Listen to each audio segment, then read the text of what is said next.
So today we're going to talk about what type of nutrients you should take when you do a fast. Now, when you're doing intermittent fasting on a daily basis, it's less important than when you're doing prolonged fasting, like 48, 72 hours, or even much longer.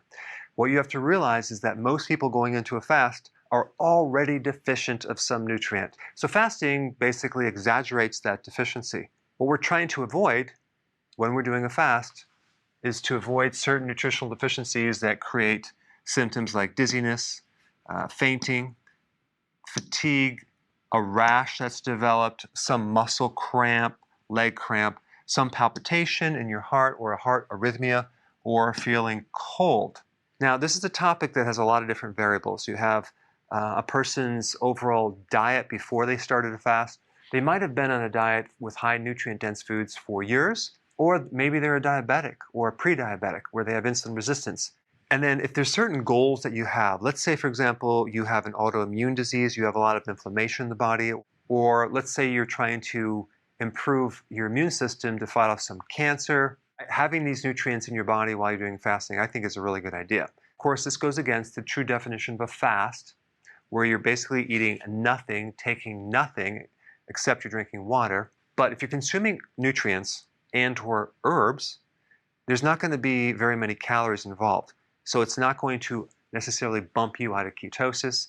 It's not going to affect the benefits of fasting too much. And not just by preventing a nutrient deficiency, but providing nutrients that enhance the antioxidant networks in your body.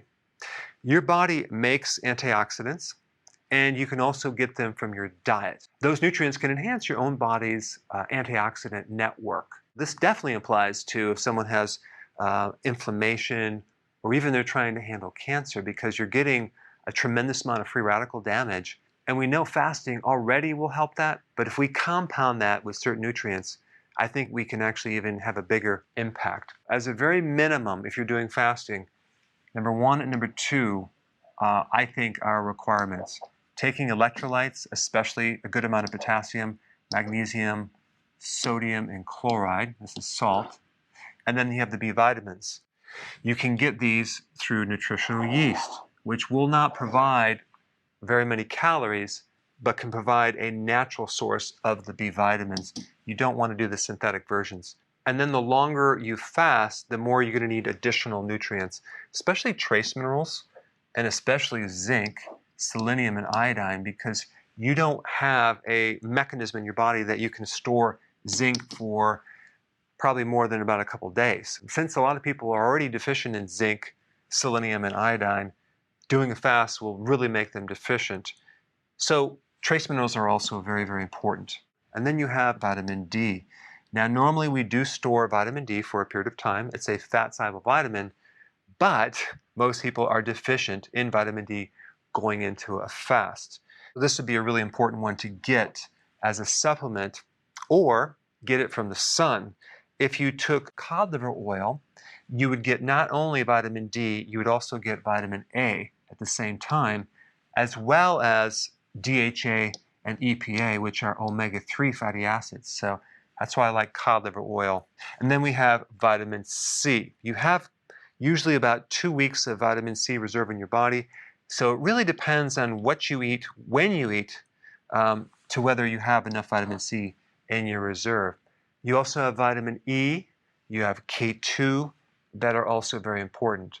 But these two categories right here are a must, and then these are also important if you're going longer and longer. Now, there are two nutrients that you probably don't need when you're doing a fast. Number one is iron. Most people, especially men, have way too much iron. It could eventually lead to cirrhosis or scar tissue of your liver. And you can have fatigue, arthritis, and the list goes on and on. So I definitely do not recommend taking any type of iron supplements. Calcium is another mineral that I think a lot of people have too much of, but it could be other factors too, like they don't have enough K2 to transport the calcium.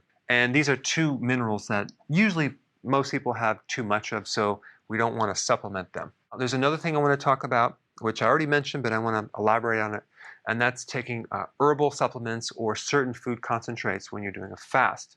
for the antioxidant benefits and a lot of the phytonutrients, which are not essential, but they're an extra thing that gives some really amazing added benefits to your health. Number one, if you have diabetes or some autoimmune disease or whatever, those can target the free radical damage and minimize the collateral damage from those free radicals.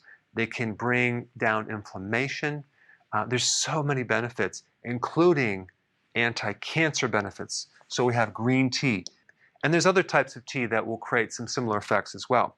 Garlic in capsules will give you some real strong antiviral and anti-cancer effects. And then you have the wheatgrass juice powder, which is a super concentrated amount of chlorophyll, carotenoids, a lot of other nutrients. And then, of course, you have turmeric, which you can get in a powder or a supplement. There's a lot of different things you can take. These are 4 real good ones. But when you're fasting, why not do things that will compound your results and give you more benefits? All right, guys, so if you haven't seen my video on all the side effects to fasting and the remedies, I put that video up right here. Check it out.